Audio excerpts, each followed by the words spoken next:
Hello అండి, అందరికి నమస్తే. నేను మీ సుమన్, రిజిస్టర్డ్ హైడ్రోజియాలజిస్ట్, యాదాద్రి భువనగిరి జిల్లా, గ్రౌండ్ వాటర్ డిపార్ట్మెంట్, తెలంగాణ రాష్ట్రం. నేను ఈ భూగర్భ జల అన్వేషణలో నాకు గడిచిన 2011 సంవత్సరం నుండి చాలా అనుభవం ఉంది. ఈ భూభౌతిక పరీక్షలు చేసి కొన్ని వేల బోర్లు సక్సెస్ఫుల్గా రైతుల భూముల్లో డ్రిల్లింగ్ చేయించడం జరిగింది. కాబట్టి సైన్స్ వైపు అడుగులేయాలని రైతులని ఈ ఆధునిక యుగంలో కంప్యూటర్ యుగంలోకి వచ్చేసాము. ఆర్టిఫిషియల్ ఇంటెలిజెన్స్, కృత్రిమ మేధస్సు వాడుతున్నాము. ఇప్పుడు మీరు చూస్తున్న మొబైల్స్, వీడియో కాల్స్ ఏదైతే మాట్లాడుతున్నామో అవన్నీ ఏఐ సహాయంతోనే సాగుతున్నవి.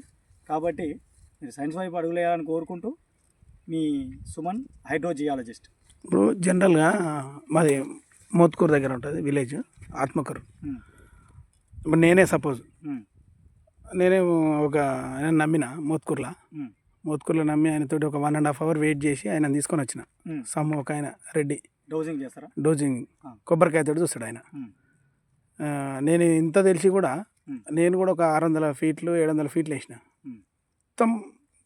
మొత్తం ఏం వాటర్ చుక్క కూడా రాలే, మొత్తం పౌడర్ వచ్చింది. ఇప్పుడు మీరు చూస్తారు కదా సార్, మామూలుగా మీరు చూస్తారు కదా, ఎంతవరకు మీరు కాన్ఫిడెంట్ ఇవ్వగలుగుతారు మాకు? నేను ఎట్లా అంటే, నేను 700 feet వేస్తే ఏం రాలే, ఆ ప్లేస్కి మిమ్మల్ని తీసుకొని పోయినప్పుడు మీరు ఎంతవరకు సక్సెస్ ఇవ్వగలుగుతారు మాకు? 90 to 95% సక్సెస్ ఇవ్వగలను. ఓకే, అంటే అక్కడ వాటర్ ఉందా లేదా. ఇప్పుడు ఏదైతే మీరు చూశారు కదా, డౌజింగ్ మెథడ్ ద్వారా, అంటే కొబ్బరికాయ కావచ్చు, బంగారం కావచ్చు, రాగి పుల్లలు కావచ్చు, తంగిడి పుల్లలు కావచ్చు, బంగారం, ఉల్లిగడ్డ, టమాటా, దోసకాయ అండ్ కొబ్బరికాయ, నిమ్మకాయ, గడ్డపారలు, ఇవన్నీ సహాయంతో ఏదో చూస్తుంటారు. అంటే అవన్నీ అశాస్త్రీయ పద్ధతులు. ఒకప్పుడు సైన్స్ అనేది అందుబాటులో లేదు కాబట్టి వాటిని ఏదో దగ్గర బోర్ వేయాలంటే నమ్మాలి కదా, అంతే కదా. ఒక మూలో వంపో, ఈశాన్య మూలనో, వాయవ్యం ఏదో ఒకటి గుర్తుండాలి కాబట్టి దాని ప్రకారం చేసేవాళ్ళు. అయితే ఇప్పుడు ఏంటంటే, ఇప్పుడు ఉదాహరణకు కొబ్బరికాయ ఒక దగ్గర అది లేచి ఇట్లా కింద పడ్డది మాకు పడ్డది కదా, బోర్ వేసినాం, ఏమైంది ఫలితం? 0, శూన్యం. ₹1,00,000 నష్టపోయిండు, రఫ్గా. అయితే అలాంటి ఒకవేళ బోర్లు జియాలజిస్టులు అందుబాటులో లేని సందర్భంలో, ఎందుకంటే జియాలజిస్టులు అంతగా లేరు, హైడ్రోజియాలజిస్టులు, కాబట్టి మీరు ఒక కొబ్బరికాయతోనో ఏదో శాస్త్రీయ పద్ధతులు నమ్మి చేశారు.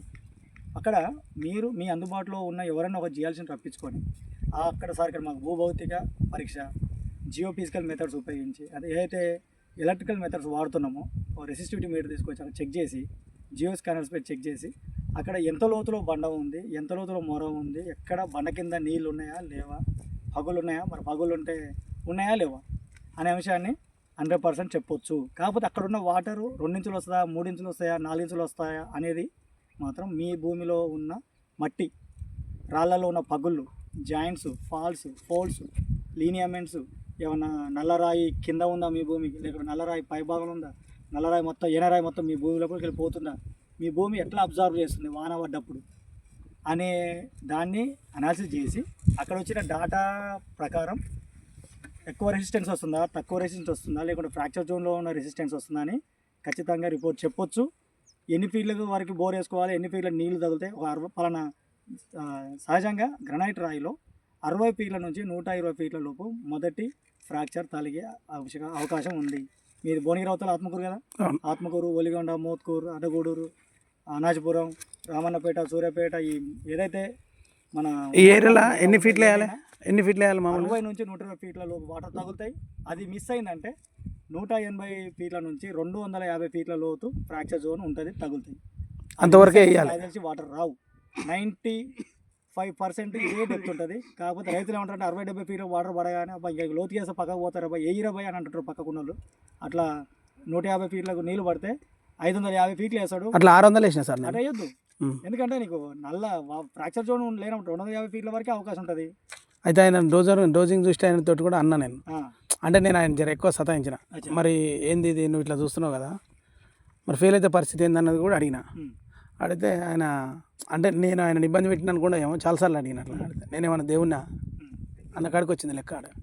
అయితే ఇంకోటి ఏంటంటే, మనం చేతిలో ఇట్లా పట్టుకొని ఇట్లా తిరుగుతుంటే ఈ భూమికి, ఈ రాయికి, ఈ కొబ్బరికాయ అనుకోండి, దీనికి ఈ భూమికి ఏం సంబంధం లేదు. అదే ఒక హైడ్రోజియాలజిస్టు ఒక సైంటిఫిక్ పద్ధతిలో వాళ్ళు భూమి లోపలికి మేకులు పాతుకుంటూ ఒక పొటెన్షియల్ రాడ్స్ పాతుకుంటూ భూమి లోపల కరెంటు పంపించి పొటెన్షియల్ డిఫరెన్స్ ఒక 20 మీటర్లకు పొటెన్షియల్ ఎంత వచ్చింది, కరెంట్ ఎంత వచ్చింది, 25 మీటర్లకు పొటెన్షియల్ ఎంత వచ్చింది, కరెంటు పెరుగుతుందా తగ్గుతుందా, మరి కరెంటు పెరిగినప్పుడు పొటెన్షియల్ తగ్గుతుందా పెరుగుతుందా అనేది ఒక బేరీజ్ చేసుకొని ఒక మ్యాప్స్ ప్రిపేర్ చేసి అక్కడ ఏ టైప్ కర్వ్ వస్తుందా, యూ టైప్ కర్వ్ వస్తుందా, కే టైప్ వస్తుందా, హెచ్ టైప్ వస్తుందా అనే కర్వ్స్ ఇవన్నీ మ్యాచ్ చేసుకున్న తర్వాత ఇంటర్ప్రిటేషన్ చేసిన తర్వాత ఎంత లోతులో లేయర్ థిక్నెస్ వస్తుంది, లేయర్ H1 ఎంత, H2 ఎంత, రెసిస్టెన్స్ మొదట్లో ఎంత వచ్చింది, తర్వాత ఎంత వచ్చింది, మొత్తం total thickness of the aquifer zone ఏమొచ్చింది, అక్కడ ఎర్ర నేలలు ఉన్నాయా, నల్ల రేగడి ఉన్నాయా, ఇసుక నేలలు ఉన్నాయా, కేసింగ్ ఎంత వేసుకోవాలి, ఇవన్నీ విషయాలు చెప్పడానికి గల అవకాశం ఉంటుంది.